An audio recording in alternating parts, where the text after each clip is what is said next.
berbicara tentang pelaksanaan apa ini? Dampak positif negatif. Dampak positif dan negatif pidana denda berdasarkan laporan pengkajian hukum tentang penerapan pidana denda Departemen Kehakiman, ternyata bahwa pidana denda sejauh ini dirasakan belum memenuhi tujuan pemidanaan disebabkan oleh faktor berikut. Karena dapat digantikan pelaksanaan denda oleh bukan pelaku, menyebabkan rasa dipidananya pelaku menjadi hilang. Ini tadi sudah semua nih. Sudah yang bawah. Oh, yang di bawah yang belum. Oke. Namun terlepas dari hal tersebut di atas, seperti yang tadi sudah saya terangkan, jenis pidana denda ini memberikan banyak segi-segi keadilan. Artinya antara lain pembayaran denda mudah dilaksanakan dan dapat direvisi apabila ada kesalahan dibanding dengan jenis hukuman lainnya.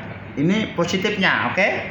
Pidana denda adalah hukuman yang menguntungkan pemerintah karena pemerintah tidak banyak mengeluarkan biaya bila tanpa disertai kurungan subsidiar. Hukuman denda tidak membawa atau tidak mengakibatkan tercelanya nama baik atau kehormatan seperti yang dialami terpidana penjara. D.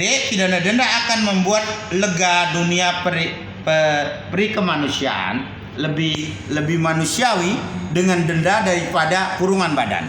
Hukuman denda akan menjadi penghasilan bagi daerah atau kota setempat.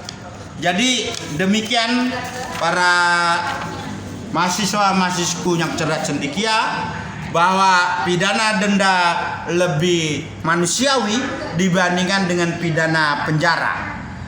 Pelaksanaan pidana denda ini menurut normatif hukumnya atau aturan hukumnya, dalam praktek hakim tidak boleh menetapkan bahwa hukuman kurungan pengganti hukuman denda itu harus dilaksanakan jika terhukum tidak membayar sendiri denda tersebut.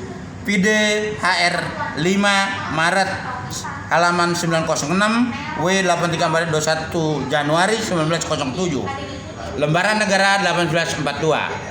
Lalu berdasarkan ketentuan pasal 30 ayat 2 KUHP, pidana denda perlu adanya jaminan pengganti dikarenakan dalam pelaksanaan pidana denda tidak dapat dijalankan dengan paksaan secara langsung seperti penyitaan atas barang-barang terpidana.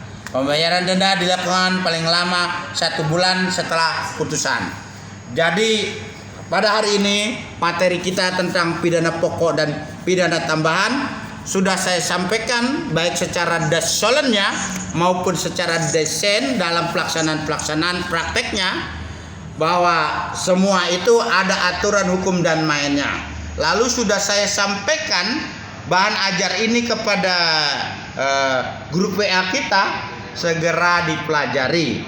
Mungkin 3 kali kita pertemuan, 1, 2, ketiganya sudah UAS loh. Kedua mungkin saya akan kirim kisi-kisi saja. Minggu depan kita lempar bahan ajar lagi. Jadi 5C2 mata kuliah pidana dan pemidanaan otomatis lulus semua dengan nilai terbaik. Oke? Gimana Febri, Adindaku?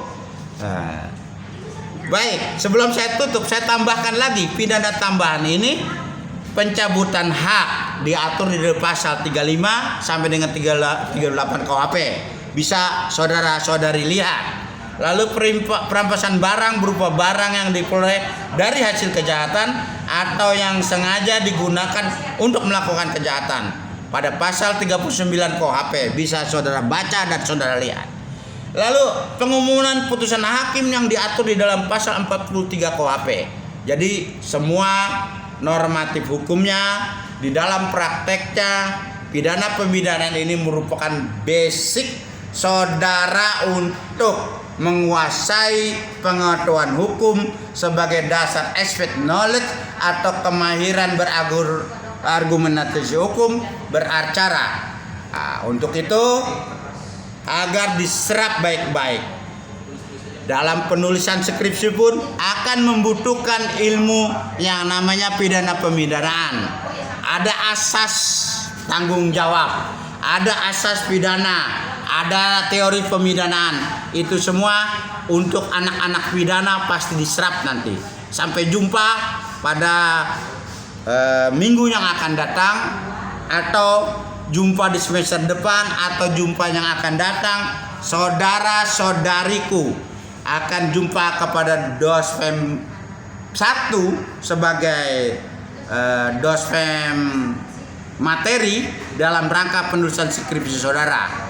Oke, kalau tidak ada pertanyaan, kita sudahi. Saya pamit. Lihat tamu-tamuku menunggu.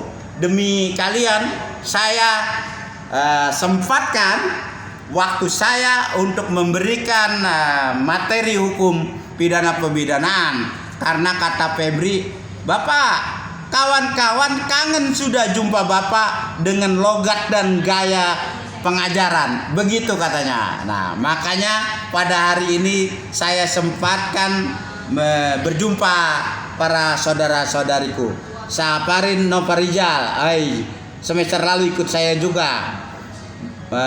Evira Zahara, Dwi Heri Setiawan, M. Alvin.